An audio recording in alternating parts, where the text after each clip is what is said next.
ഇന്നെന്താ രാവിലെ തൊട്ട് ബോറടി. വൈകുന്നേരം ആകുമ്പോൾ ഒന്ന് ഉമ്മനെയും കൂട്ടി പുറത്തേക്ക് ഇറങ്ങാൻ അയച്ചു. അങ്ങനെ മെല്ലെ പുറത്തേക്ക് ഇറങ്ങി. അങ്ങനെ നടന്ന് വിട്ട് ചന്തക്കുന്നിലേക്കാണ് പോണത്. ബസ് കാത്ത് കുറേ നേരം നിന്ന് ബസ്സൊന്നും കിട്ടിയില്ല.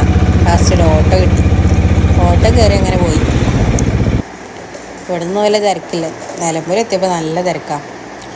ഓണത്തിൻ്റെ ഒക്കെ തിരക്കാണ് റോട്ടിലൊക്കെ.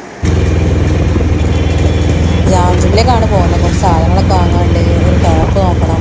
അങ്ങനെയൊക്കെയാണ് പോണത്. ജാം ജൂബിലെത്തി. അവിടെ നല്ല തിരക്ക്. ഓണത്തിൻ്റെ ഓഫറൊക്കെ ആയിട്ട് അങ്ങനെ ആദവിനും എല്ലാം അവിടെ ഇരുത്തി സാധനങ്ങളൊക്കെ എടുത്ത് ലാസ്റ്റ് സാധനങ്ങളൊക്കെ ബില്ലാക്കി. അങ്ങനെ അവിടെ നിന്ന് ഇറങ്ങി ഒരു ടോപ്പ് നോക്കി. ടോപ്പൊന്നും സെറ്റായില്ല. പിന്നെ നോക്കി ലാസ്റ്റ് ഒരു ടോപ്പ് കിട്ടി. പിന്നെന്താ, ഒരു സെറ്റ് സാരി വാങ്ങാണ്ടിരുന്നു, അതൊക്കെ വാങ്ങി. പിന്നെ ഇവിടുന്ന് സർപ്രൈസായിട്ട് ഒരാളെ കണ്ടു. ആരറിയോ? ഹനാൻഷൻ്റെ പേരൻസിനെ. നമ്മൾ ലിഫ്റ്റിൽ നിന്ന് ഇറങ്ങി ഇങ്ങനെ താഴോട്ട് പോയി സാധനങ്ങളൊക്കെ ബില്ലടിക്കാൻ കൊടുത്ത് അവിടെ ഇങ്ങനെ വെറുതെ നോക്കി നിന്നപ്പം അവിടെ സോഫയിൽ ഹനാൻഷൻ്റെ പേരൻസ്. ഹനാൻഷനെ കുറേ തപ്പി നോക്കി, പക്ഷെ ഹനാൻഷനെ കണ്ടില്ല.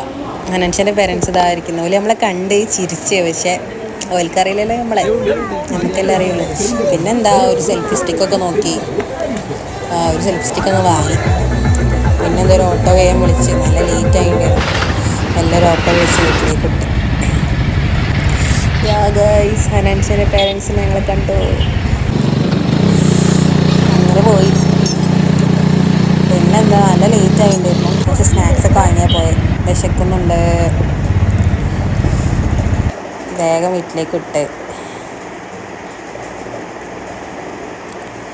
വീട്ടിൽ പോയി വേഗം ചായയൊക്കെ ഉണ്ടാക്കി. ആ സ്നാക്സൊക്കെ കൂട്ടി ചായയൊക്കെ കുടിച്ച് നല്ല ഉറങ്ങാൻ പോയി.